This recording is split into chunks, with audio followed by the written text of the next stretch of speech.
The scripture reading I've taken this morning is coming from the book of Mark, chapter 10, verses 35 through 38, and 43 through 45. Zebedee's sons, James and John, approached Jesus and said to him, "We want you to grant our request."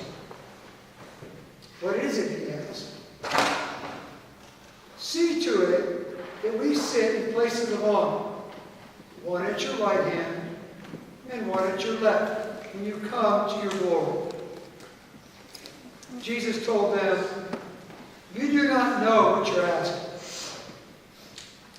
Can you drink the cup that I shall drink, or be baptized in the same bath of pain as I am?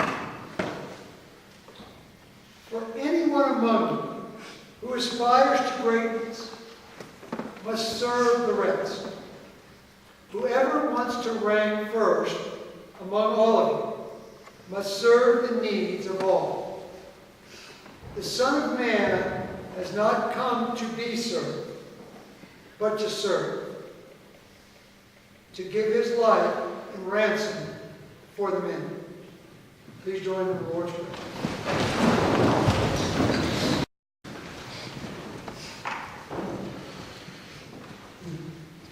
It's not uncommon that many people, and many of us in this room, aspire to greatness. In some way, we all want to be great leaders, or maybe professional athletes, or famous doctors, or well-known lawyers, or wealthy businessmen. But the question to ask is, do you really understand the price that you've got to pay in order to achieve that greatness? Do we really know what it takes to be a leader and to be truly great? I think that today's reading clearly tells us what that price is. It's self-sacrifice. Self-sacrifice. If you think about it, look at any of our great athletes or heroes. They all had to sacrifice greatly to achieve what they did in their lives. Most of the great athletes today spend countless hours after school and on weekends developing and perfecting the skills and the athletic prowess that made them the great player they are and brought them to the top of their game. My cousin was a professional baseball player. He would show up at practice on his own 6 hours before playing the game. And he was an all-star in the National League. And then he stayed living. Michael Jordan, if you've heard of him, he used to practice 3 or 4 hours after everybody else left to perfect the shooting skills that he had. Huge sacrifice. If you think about some of our great leaders, guys who I admire like Abraham Lincoln or George Washington or Martin Luther King, they all achieved greatness through tremendous personal sacrifice in leading our nation through difficult times. Abraham Lincoln lost 2 sons as he led the nation through 4 years of civil war, so that we could recognize the self-evident truth that's stated in our Declaration of Independence, that all men are created equal. And so he sought to end slavery. In the end, he lost his life to an assassin for doing just that.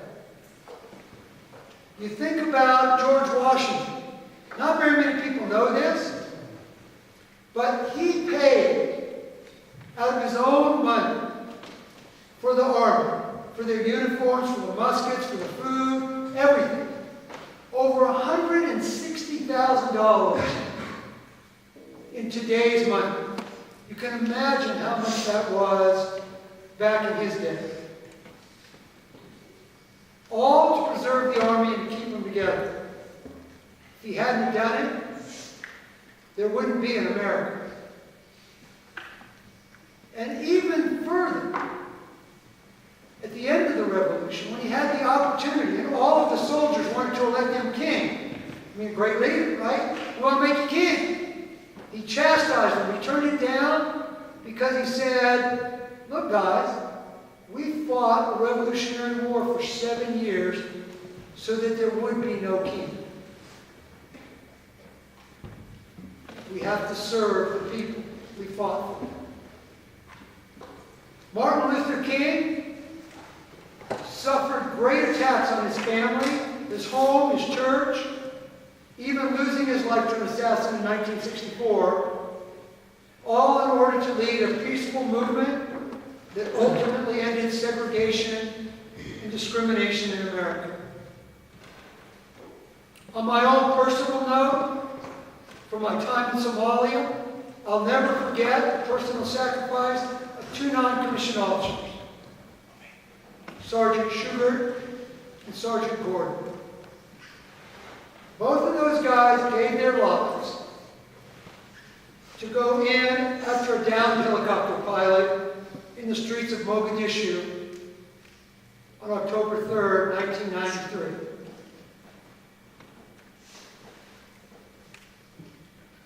In the end, they lost their lives to save his, and they were awarded the Congressional Medal of Honor. I also won't forget a guy named Captain Rios. I only knew him briefly because he was an officer from Pakistan.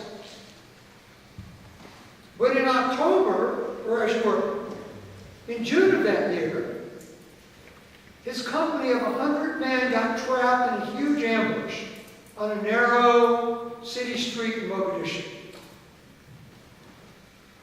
He held off over 100 Somalis by himself using an M60 machine gun on the back of a gun jeep, totally exposed, so that all the other members of his company could escape to safety.